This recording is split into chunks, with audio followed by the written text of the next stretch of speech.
ஜெய் வாராகி, என் அன்பு குழந்தையே, என்னுடைய தங்கமே, வாழ்க்கையில் நீ சந்தோஷமாக இருக்க வேண்டும் என்று நினைக்கிறாய். ஆனால் உன்னுடன் இருக்கும் உன் துணையானது அப்படி நினைக்கவில்லை.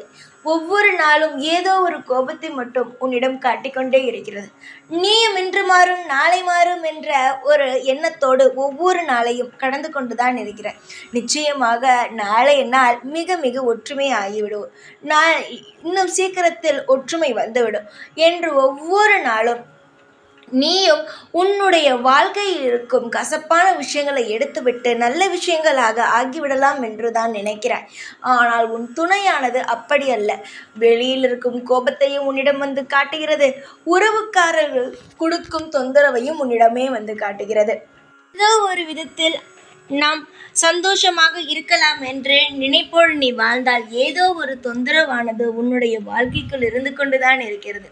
உன் குடும்பத்திற்குள்ளேயே ஒற்றுமை இல்லாத ஒரு பயங்கரமான ஒரு கவலையை உனக்கு ஏற்படுத்தி உன்னுடைய வாழ்க்கை துணையானது தருகிறது.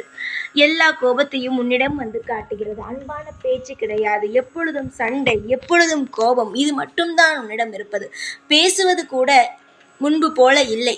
எப்பொழுதும் உன்னை பார்த்தாலே தேவையில்லாமல் கோபத்துடனேயே பேசிக்கொண்டு சிடுசிடு என்று பேசிக்கொண்டு ஒரு சிரித்து பேசாமல் எப்பொழுதும் உன் மீது பேசினாலே உன் மனம் காயப்படும் அளவுக்கே பேசிக்கொண்டு இருக்கிறது. தங்கமே, இது அனைத்தும் மாறும் நேரம் வந்துவிட்டது. ஆனால் நீ ஒன்றே ஒன்று செய்ய வேண்டும். உன்னுடைய கணவனை என்னுடைய கோவிலுக்கு கொண்டு வந்து என்னுடைய கோவிலில் இருக்கும் கயிறை நீ வாங்கி அவர் கையில் கட்டிவிடு. எப்படிப்பட்ட தீய அவர் சக்தி அவரிடம் இருந்தாலும் மனமே ஒரு தூய்மையாக இருந்தால்தான் அது நல்ல சக்தி. எப்பொழுதும் கோபத்துடனேயே இருந்தால் தீய சக்தி தான். அதாவது மனதில் தூய்மை இருந்தால்தான் அங்கு தெய்வம் இருக்கும். அங்கு தூய்மை இல்லை, எப்பொழுதும் சண்டை சச்சரவு ஏற்படுத்தி கொண்டே இருக்க வேண்டும் என்று நினைத்தால் அது நல்ல மனமல்லாமல், அமைதியான மனமல்லாமல், ஏதோ ஒரு தாழ்வு மனப்பான்மையை மனதுக்குள் வைத்து கொண்டு உன்னை கஷ்டப்படுத்துகிறது. அது போன்று இருந்தால் அது நல்ல சக்தி கிடையாது. அதை நீ என்ன செய்ய வேண்டும் என்று நீ நினைத்தால், என்னுடைய கோவிலுக்கு கூட்டிட்டு வந்து என்னுடைய கோவிலில் இருக்கும் கயிறை அவர் கையில் கட்டிவிடு. கட்டிவிட்டு வெறும் 2 நாட்களுக்குள்ளேயே உன்னுடைய வாழ்க்கை துணையின் குணமானது மாறி அந்த பழைய குணம், நல்லபடியாக பேசி சிரித்து சண்டை இல்லாமல் அமைதியாக இருந்தீர்கள் அல்லவா, அந்த பழைய வாழ்க்கை உங்களுடைய இப்பொழுது வந்துவிடும். உன்னுடைய கவலைகள் அனைத்தும் முடிந்துவிடும். சந்தோஷங்கள், பழைய சந்தோஷங்களானது திரும்பவும் கிடைக்கும். வாழ்க்கையில் ஏற்ற இறக்கங்கள் வந்தது சரியா? ஆனால் இதற்கு பிறகு நீ இந்த ஒரு விஷயம் செய்த பிறகு உன்னுடைய வாழ்க்கையில் நிச்சயம் நல்லது நடக்கும். வெள்ளிக்கிழமையில் என்னுடைய கோவிலுக்கு வந்து கயிறை வாங்கி உன்னுடைய துணையின் கையில் கட்டிவிட்டு அமைதியாக என்னை வணங்கிவிட்டு வீடு திரும்புங்கள். திரும்ப உங்கள் வாழ்க்கையில் மிகப்பெரிய மாற்றத்தை ஏற்படுத்தி சந்தோஷத்தை நானே கொடுப்பேன். காலம் முழுவதும் நான் உனக்கு சங்கடங்களை கொடுக்க மாட்டேன். நிம்மதியையும் மன மகிழ்ச்சியையும் தான் கொடுப்பேன். இப்பொழுதும் நான் எதற்காக ஓடி வந்து உனக்கு இந்த விஷயத்தை சொல்கிறேன் என்றால், மனவேதனையா உனக்கு அவ்வளவு இருக்கிறது.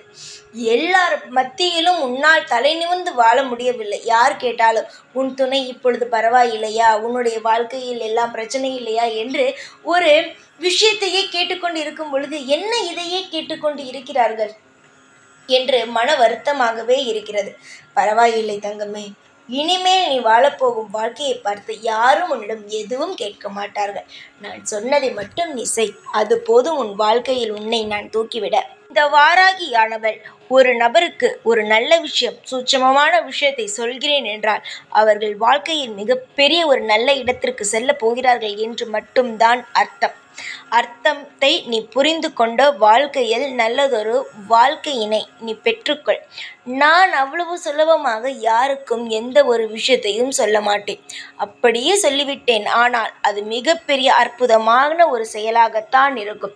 இப்பொழுது நான் உனக்கு இந்த சூட்சமமான சந்தோஷமான விஷயத்தை சொல்லியிருக்கிறேன். சீக்கிரத்தில் பார், உன் வாழ்வில் எவ்வளவு பெரிய அற்புதத்தை நானே நிகழ்த்துகிறேன் என்று. காலம் முழுவதும் சிரித்து கொண்டு சந்தோஷமாக வாழ வேண்டிய பிள்ளை இவ்வளவு அழுகையோடு இருந்தால் என்ன செய்வது சொல்? அழாதே, அமைதியோடு இருந்து எல்லா விஷயத்தையும் கடக்கப்பார். உன்னாலேயே உன்னுடைய துணையை திருத்த முடியும். உன்னோட வழிக்கு கொண்டு வர முடியும். யாராலும் செய்ய முடியாத சில விஷயங்களை உன்னால் செய்ய முடியும். என்னுடைய தயவும் என்னுடைய ஆசிர்வாதமும் எப்பொழுதும் என்னுடைய பிள்ளைக்கு இருந்து கொண்டே இருக்கும். காலம் முழுவதும் நானே இருப்பேன். கவலை வேண்டாம். அமைதியும் சந்தோஷமும் சிரிப்பு சத்தமும் உன் வீடு முழுவதும் சிரிப்பும் எப்பொழுதும் இருந்து கொண்டேதான் இருக்கும். நீ சிரித்து மிக மிக நாட்கள், அதிகமான நாட்கள் ஆகிவிட்டது. அழுகை மட்டும்தான் உன்னுடைய வாழ்க்கையில் இருக்கிறது. இனி அழுகை இருக்காது. உன் குடும்பத்தில் இருக்கும் அனைவரும் சிரித்து சந்தோஷமாக இருப்பீர்கள்.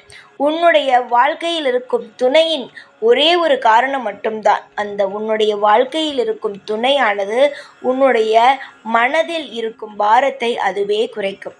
எப்படி திடீரென்று உன்னுடைய துணையானது வாழ்க்கையை இப்படி மாற்றியதோ, அதுபோலவே அதே துணை நிச்சயமாக உங்கள் வாழ்க்கையை சந்தோஷமாக மாற்றும் என்பது நான் உறுதியாக சத்தியம் செய்து தருகிறேன். நீ எந்த அளவுக்கு என்னை நம்புகிறாய், அம்மா அம்மா என்று ஓடி ஓடி வருகிறாயே, இந்த அம்மா உனக்கான வழியை நிச்சயமாக காட்டுவேன் என்று தானே ஓடி வருகிறாய். நிச்சயமாக காட்டுவேன். உன்னுடைய வாழ்வில் நீ தேடிக்கொண்டிருக்கும் அந்த சந்தோஷமான விஷயத்தை இந்த வாராகியானவள் காட்டுவேன். உனக்கோ நல்லதொரு மாற்றத்தை உருவாக்குவேன். கவலைகள் என்பது வாழ்க்கையில் நிரந்தரம் இல்லாதது.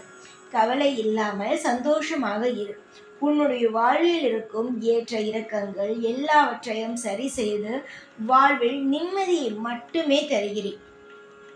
ஏற்கனவே உன்னுடைய பல பிரச்சனையை நான் மாற்றியிருக்கிறேன். சீக்கிரத்தில் அனைத்து பிரச்சனையையும் மாற்றி உன்னுடைய எதிர்காலத்தை மிகப்பெரிய ஒரு சந்தோஷமான எதிர்காலமாக நானே மாற்றுவேன்.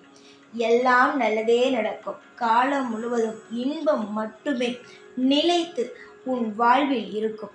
எதை கண்டும் நீ அஞ்ச வேண்டாம். எந்த ஒரு நிலையிலும் நீ யாரை பார்த்தும் பயப்பட வேண்டாம். என்னுடைய கருணை பார்வை உன்னிடம் இருக்கும் பொழுது நீ எல்லா விஷயத்திலும் தெம்பாக தைரியமாக இருக்க வேண்டும். எப்பேற்பட்ட விஷயமாக இருந்தாலும் நானே உன்னை காப்பாற்றுவேன். நானே உன்னை வழிநடத்துவேன். எல்லா இடத்திலும் நானே உனக்கு துணையாக இருந்து அம்மா அப்பா எல்லாமாகவும் நானே இருந்து உன்னை வழிநடத்துவேன். எக்காரணம் கொண்டும் நீ பயந்து ஓடி எதையும் நினைத்து கலங்கி விடாதே. சின்ன சின்ன விஷயமாக இருந்தாலும் சரி, அந்த விஷயத்திலிருந்தும் பெரிய விஷயமாக இருந்தாலும் சரி, அதிலிருந்தும் நான் உன்னை வழி நடத்துவேன். என்னுடைய தங்க பிள்ளையே, அழாதே அம்மா, போதும் அழுதது. நான் தான் மாற்றுகிறேன் என்று சொல்லிவிட்டேனே, இதற்கு மேல் என்ன அழுகை? வழி தெரியாமல் இருந்தால் எப்படி வாழ்க்கை மாறும்? எப்படி எந்த வழி கிடைக்கும் என்று தெரியாமல் இருந்தால் வழிதான் கிடைத்து விட்டதே. நான் சொன்ன வழியில் வா. நிச்சயமாக உன் வாழ்வில் சகல ஐஸ்வர்யங்களும் சகல விஷயங்களும் உனக்கே கிடைக்கும். திருப்தியான வாழ்க்கையை வாழ தயாராகிவிடு. எல்லாவற்றையும் நானே உன் கஷ்டத்தை எடுத்துக்கொண்டு என்னிடம் இருக்கும் சந்தோஷத்தை நானே உனக்கு தருகிறேன். அமைதி என்பது வாழ்க்கையில் நிலையாக இருக்கட்டும். சந்தோஷமாக இருப்பொழுதும் எந்நாளும் இந்த வாராகியானவன் உன் கூடவே இருந்து உன்னை நல்வழி நடத்தி உன்னையும் உன் துணையையும் நல்லபடியாக அன்பாக சேர்த்து அதை பார்த்து சந்தோஷப்பட்டு உன்னை வாழ வைப்பேன். எப்பொழுதும் உன் கூடவே தான் இருப்பேன். இந்த வாராகி நான். ஜெய் வாராகி.